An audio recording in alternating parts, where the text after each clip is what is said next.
একদিন দয়াল নবী মসজিদে নববীর বারান্দায় বসা ছিলেন। এমন সময় নবীর সাহাবী আব্দুল্লাহ আনসারী নবীজির কাছে এসে কেঁদে কেঁদে বললেন, ইয়া রাসূলাল্লাহ, আমার ছোট্ট ছেলেটি এক ইহুদির বাড়ির খেজুর গাছ থেকে প্রতিদিন খেজুর কুড়িয়ে খেত, কিন্তু আজকে আমার ছেলেটিকে ইহুদি খেজুর গাছের সাথে বেঁধে রেখেছে এবং অনেক মারধর করেছে। হে আল্লাহর নবী, আপনি এখন বলে দেন আমি কি করব? প্রিয় সাহাবী আব্দুল্লাহ আনসারীর মুখে এমন কথা শোনার পর দয়াল নবীজি আব্দুল্লাহ আনসারীকে বললেন, হে আব্দুল্লাহ আনসারী, তুমি এখন বাড়িতে চলে যাও। নবীজির মুখে এমন কথা শোনার পর আব্দুল্লাহ আনসারী বাড়িতে চলে গেলেন। কিছুক্ষণ পর প্রিয় নবীর সাহাবী হযরত আবু বকর সিদ্দিক রাদিয়াল্লাহু তাআলা আনহু মসজিদে নববীর মধ্যে এসে দেখলেন দয়াল নবী দুটি চোখের পানি ছেড়ে কাঁদছেন।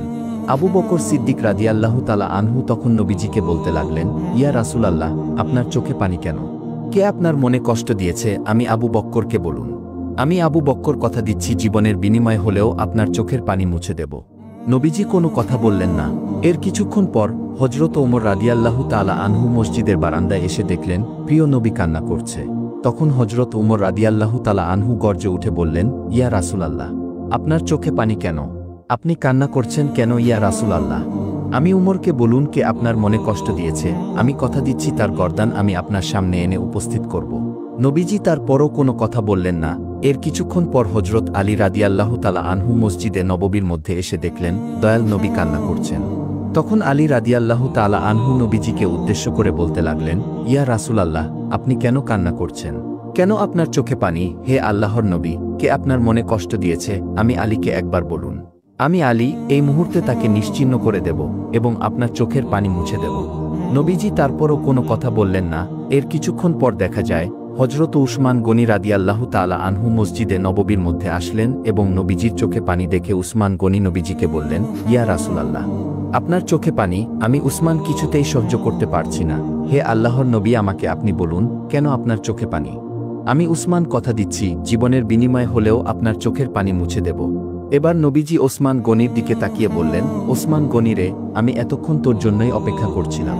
হে উসমান, আমার গরিব সাহাবী আব্দুল্লাহ আনসারী কিছুক্ষণ আগে আমাকে কেঁদে কেঁদে সে বলে গেল তার ছোট্ট ছেলেটি প্রতিদিন ইহুদির বাড়িতে খেজুর গাছের নিচ থেকে খেজুর খেত।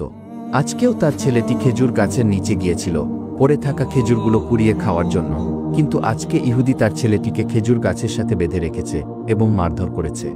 হে উসমান, তুই কি পারবি রে আমি রাসূলকে সেই ইহুদির খেজুরের গাছটা কিনে দিতে? উসমান গনি রাদিয়াল্লাহু তাআলা আনহু নবীর মুখে এমন কথা শোনার পর দুটি চোখের পানি গটগট করে ছেড়ে দিলেন। উসমান গনি আর কোনো কিছু না বলে সোজা ইহুদির বাড়ির দিকে রওনা করলেন। কিছুক্ষণ পর উসমান গনি ইহুদির বাড়িতে এসে ইহুদির দরজায় শব্দ করে বলল, এই ইহুদি, তুমি কি বাড়িতে আছো? তখন ইহুদি ঘরের ভিতর থেকে শব্দ করে বলল, কে আমাকে ডাকছো? তখন ওসমান গনি বললেন, ইহুদি রে, আমি বিশ্ব নবীর সাহাবী ওসমান গনি বলছি, তুমি একটু বাহিরে আসো, তোমার সাথে জরুরি কথা আছে। তখন ইহুদি দরজা খুলে বাহিরে আসলেন। তারপর ওসমান গনি রাদিয়াল্লাহু আনহু ইহুদিকে লক্ষ্য করে বললেন, হে ইহুদি, তোমার যে একটি খেজুরের গাছ আছে সেই খেজুরের গাছটি আমি ওসমান কিনতে চাই। বলো, কত টাকার বিনিময়ে তুমি সেই খেজুরের গাছটি আমার কাছে বিক্রি করবে? তখন ইহুদি মনে মনে চিন্তা করল, ওসমান এত বড় ধনী ব্যক্তি আমার একটি খেজুরের গাছ কিনতে এসেছে, নিশ্চয়ই তাহলে অনেক বড় দাম পাওয়া যাবে। এবার ইহুদি ওসমান গনিকে লক্ষ্য করে বলল, হে ওসমান, আমি আমার খেজুর গাছটি বিক্রি করতে পারি, তবে একটি শর্ত আছে। শর্তটি হলো, আমার এই গাছের বিনিময়ে তোমার বাড়ির পাশে যে 100টি গাছ বিশিষ্ট একটি বাগান আছে সেই বাগানটি আমার নামে লিখে দিতে হবে। তখন উসমান গনি রাদিয়াল্লাহু তাআলা আনহু ইহুদির দিকে তাকিয়ে বললেন, ইহুদি রে, আমি রাসূলের চোখে পানি দেখে এসেছি।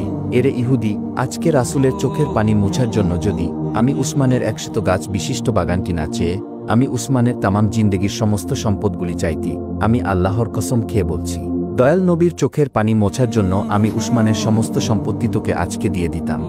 অতঃপর হযরত উসমান গনি রাদিয়াল্লাহু আনহু 100টি গাছের বাগানের বিনিময়ে ইহুদির কাছ থেকে একটি খেজুর গাছের দলিল নিয়ে মসজিদে নববীর দিকে রওনা করলেন। হযরত উসমান গনি রাদিয়াল্লাহু তাআলা আনহু মসজিদে নববীর বারান্দায় এসে নবীজির হাতে দলিলটি তুলে দিয়ে বললেন, ইয়া রাসূলাল্লাহ, আমি আপনার জন্য ইহুদির ওই খেজুর গাছটি ক্রয় করে এসেছি, এটাই তার দলিল। নবীজি তখন দলিলটি উঁচু করে ধরলেন এবং ওসমান গনির দিকে তাকিয়ে বললেন, ওসমান গনি রে, আমি নবী কথা দিলাম, তোরে না নিয়ে আমি নবী জান্নাতে প্রবেশ করব না।